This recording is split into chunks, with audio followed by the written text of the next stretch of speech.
జై శ్రీరామ్ అండి అందరికీ. మొన్ననే రీసెంట్గానే మన ఇండియా రూపాయి అనేది ఎలా డౌన్ అయిపోతుందో చూస్తున్నారు. ఇంతకుముందు $1 మన రూపాయి కరెన్సీ అనేది ఒక 3 years బ్యాక్ 76 రూపీస్ ఏమో ఉంది. ఇప్పుడు ప్రెజెంట్ 96-95 రూపీస్ దగ్గర ఉంది. అంటే మన రూపాయి పతనం అయిపోతుందని అందరికీ అర్థమైపోతుంది. అలాంటి టైంలో మొన్న మోదీ గారు వచ్చి ఇవి చెప్పారు, పెట్రోలు డీజిల్ ఎక్కువ ఖర్చు చేయకండి, అలానే మన ఆర్థిక వ్యవస్థ అనేది దెబ్బతింటూ ఉంది కాబట్టి అందరూ జాగ్రత్తగా ఉండండి, బంగారం కొనుగోలు చేయడం అనేది ఆపేయండి, కొన్నాళ్ల పాటు మీరు ఓపిక పట్టండి, మళ్ళీ మనం ఎదగడం మొదలవుతుంది కదా అని చెప్పేసి చెప్పడం జరిగింది. సో అంత చెప్పిన తర్వాత కూడా ఆ మధ్య మళ్ళీ ఒక వీడియో, మన సబ్స్క్రైబర్ ఇలా తీసుకున్నారు అలా తీసుకున్నారు, నేను చేశానంటే ఎవర్ గ్రీను, ఇక రోల్ మోడలు ఎలా చెప్తారంటే వీళ్ళు రీసెంట్గా లయా కట్టుకున్న శారీస్, మనకి హీరోయిన్ లయా ఉన్నారు కదా, సో ఆవిడ కట్టుకున్న శారీస్ బాగా వైరల్ అయిపోయి అందరూ కూడా ఆ శారీ మోడల్స్ అయితే తెచ్చుకొని కట్టుకుంటూ ఉన్నారు. సో అలానే స్నేహ గారు కట్టుకున్న శారీ స్టైల్ని చూసి ఆ స్టైల్ కూడా చాలామంది వెడ్డింగ్స్లో ఫాలో అవుతూ ఉన్నారు.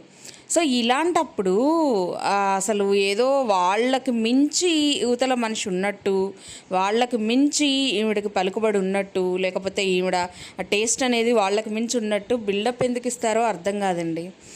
అలా బంగారం విషయంలో అప్పుడు ఒక వీడియోనా, మళ్ళీ మొన్న కూడా ఇలా చేసుకోండి అలా చేసుకోండి, బంగారం రూపంలో కూడా పెట్టుకోండి, సరే మంచిది ఒకప్పుడు మంచిదేమో, కానీ ఇప్పుడు బంగారం జోలికి వెళ్ళడం చాలా రిస్క్.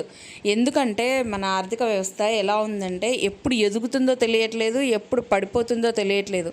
బంగారం రేటు రీసెంట్గా చూడండి ఎన్ని వేలో తగ్గిపోయింది, మళ్ళీ తిరిగి ఆ పాత ప్లేస్కి రావడానికి కొంచెం టైం అయితే పట్టేటట్టే ఉంది. కానీ అలా అని తగ్గింది కదా అని చెప్పేసి మనం ఎగబడి కొన్నాం అనుకోండి, అది ఇంకా తగ్గుతుంది. తర్వాత ఎవరు సఫర్ అవ్వాలి? మనమే సఫర్ అవ్వాలి. అరే తగ్గిన రేటుకి మనం కొనుక్కోలేకపోయామే, ఇంకా తగ్గింది చూడు, అదే వెయిట్ చేసి ఉంటే బాగా తగ్గినప్పుడు కొనుక్కొని ఉంటే కొంచెమన్నా లాభంలో పడి ఉండేవాళ్ళం అని అనిపిస్తూ ఉంటుంది కదా. సో ఆ మధ్య ఈవిడ పెట్టిన ఒక వీడియోకి అయితే నాకు తెలిసి కొన్నవాళ్ళు పాపం వాళ్ళు ఎంత తిట్టుకొని ఉంటారు. బాగా విపరీతంగా పెరిగిన టైంలో ఒక వీడియో పెట్టిందనమాట, కొనుక్కోండి ఇంకా లేట్ చేయకండి, ఇదిగోండి నేను అప్పుడు కొన్నాను, దాన్ని తాకట్టు పెట్టాను, నాకు ఇంత వచ్చింది, మళ్ళీ దీన్ని ఇట్లా ఇన్వెస్ట్ చేశానని చెప్పేసి పెట్టడం జరిగింది. సో ఆ టైంలో కొనుక్కున్న వాళ్ళు అయితే నిజంగా చాలా నష్టపోయారండి. ఆ తర్వాత దాదాపు ఒక 50,000-60,000 వేల తేడా వచ్చింది తులానికి బంగారం కూడా. అంత తేడా వచ్చిందంటే అంత తక్కువలో కొనుక్కునే వాళ్ళు కదా, వాళ్ళు ఓపిక పట్టుంటే వీళ్ళ మాట విన్నారనుకోండి, అదే టైంలో కొనుంటారే తులానికి 50,000 నష్టపోయి ఉంటారు కదా. సో ఖచ్చితంగా నష్టపోయే ఉంటారో వాళ్ళు బయటికి రావట్లేదు, అంతే తేడా. సో ఆల్రెడీ ఒకసారి నష్టం జరిగింది అని తెలిసిన తర్వాత మళ్ళీ మొన్న కూడా బంగారం వీడియో ఏం వస్తుందండి నాకు అర్థం కాదు. అసలు జనాలు కూడా ఎలా నమ్మేస్తారు అవతల మాటని?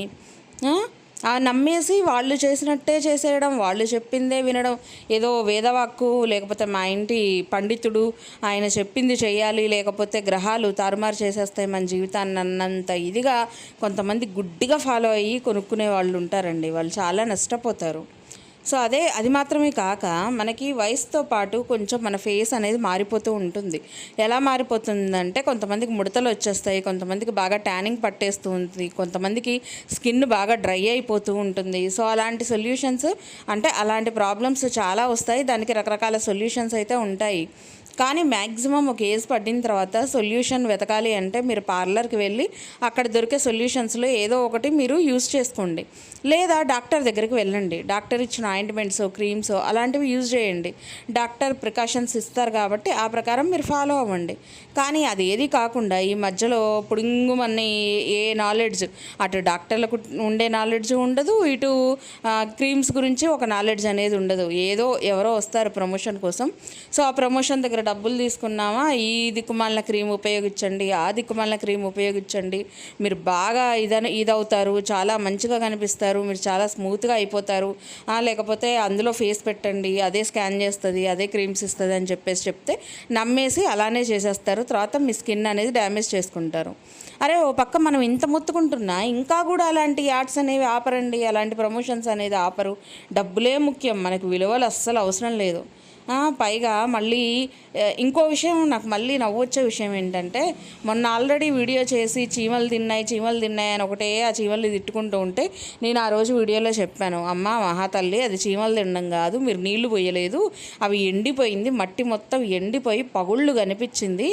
సో అంత పగుళ్ళు ఉన్న దాంట్లో నువ్వు ఎన్ని విత్తనాలు వేసినా కానీ నీరే లేకపోతే తేమే లేకపోతే విత్తనం ఎక్కడ మొలకెత్తుతుంది అని చెప్పాను. అయినా సరే మళ్ళీ ఈరోజు కూడా వీడియోల్లోకి వచ్చేసి ఏది చీమలు తినేసాయి, ఇవన్నీ తింటాయి, నువ్వు వేసే ఓ 4 గింజలు ఆ చీమల జీవితం మొత్తం తింటున్నాయా ఏంటి, వాటిని నువ్వు జీవితం మొత్తం తిట్టుకోవడానికి తొక్కలో 4 వేసేసి ఆ నీళ్లు పోయకుండా, దాన్ని కరెక్ట్గా చూడకుండా, దానికి కావాల్సినవన్నీ పోషకాలు అందించకుండా మట్టంతా పగులు బారిపోయి ఇలా బీటలు వారిపోయినట్టు కనిపించింది. ఎడారిలో ఎలా అయితే భూమి బీటలు వారితే ఎలా ఉంటుంది, క్రాక్స్ అనేవి కనిపిస్తాయి, అలా మట్టి క్రాక్స్ కనిపించింది.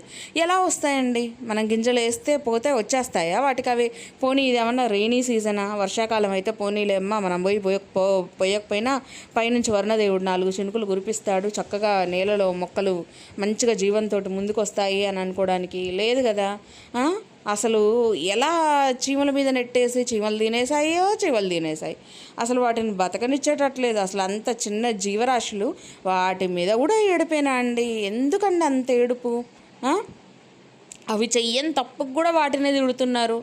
పోనీ అవి తప్పు చేశాయి అంటే వాటిని తిట్టండి, పర్లేదు, కానీ అవి ఏమాత్రం తప్పు చేయకుండా వాటిని తిడుతున్నారు చూడండి. అసలు అది ఏమాత్రం తెలివితేటలు ఉన్నోళ్ళు చేసే పని అని అయితే నాకు అనిపించదండి నిజంగా. అసలు పిచ్చి చెట్లు కొట్టించేది కూడా 4-5 వీడియోలండి.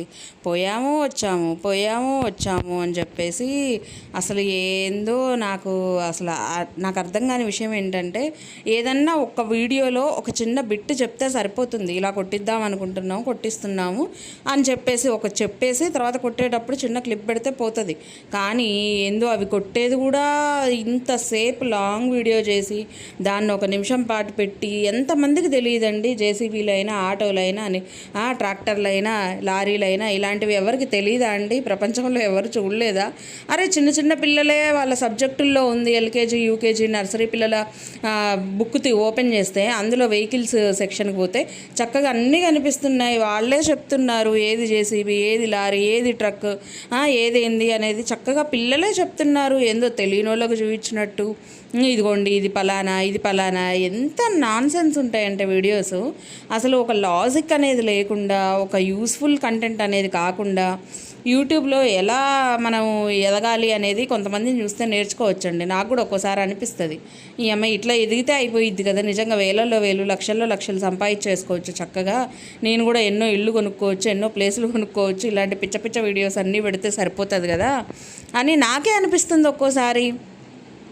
అలాంటిది కొత్తగా చూసే వాళ్ళు ఎవరైనా చూసారనుకోండి, ఓహో ఇట్లా చేస్తే కూడా డబ్బులు వస్తాయి అన్నమాట, వీళ్ళు ఎదిగారు కదా, సో మనం కూడా ఎదగొచ్చు అనమాట అని చెప్పి ఇలాంటి పిచ్చ వీడియోలో చేసేవాళ్ళు ఉంటారు. మళ్ళీ అవసరమా అండి? ఏదన్నా ముందు తరాలకి మంచి వీడియోస్ చేయమని నేర్పియాలి, లేకపోతే మనం చేసి చూపిస్తూ ఉంటే వాళ్ళు కూడా నేర్చుకుంటారు, ఓహో యూస్ఫుల్ వీడియోస్ చేసుకోవాలి, ఇంతమందికి యూజ్ అవుతుంది, మన వల్ల హెల్ప్ అవుతుంది అనేది ఉండాలి కదా. సో అలా కాకుండా ఏందేందో ఈ వీడియోస్ చేయడము, పెట్టడము, అవి దాని పని ఏదో అది చేసుకుంటూ పోతుంటే దాన్ని కూడా అంతసేపు చూపించడము ఏం ఉపయోగం జనాలకి? మళ్ళీ అదేదో పెద్ద తెలియని వెహికల్ చూపించినట్టు మళ్ళీ ఒక పెద్ద బిల్డప్ ఒకటి, నేనేదో చూపించేశాను, నేనేదో సాధించేశాను అని. ఎంత చేసినా కొంతమంది మనుషులు మార్చలేమేమో అనిపిస్తూ ఉంటుంది. అంతేలేండి, డబ్బులకు అలవాటు అయిపోయిన ప్రాణాలు అవి అంత తేలిగ్గా మారుతాయా? ఇలాంటి పిచ్చ వీడియోలకు డబ్బులు వస్తున్నాయంటే ఎందుకు వదిలేస్తారులేండి కదా. సో ఇది ఫ్రెండ్స్ ఈరోజు వీడియో అయితే మీకు నచ్చిందని అనుకుంటా. నచ్చితే లైక్ చేయండి, షేర్ చేయండి, అలాగే సబ్స్క్రైబ్ చేసుకోండి. Thank you so much for watching.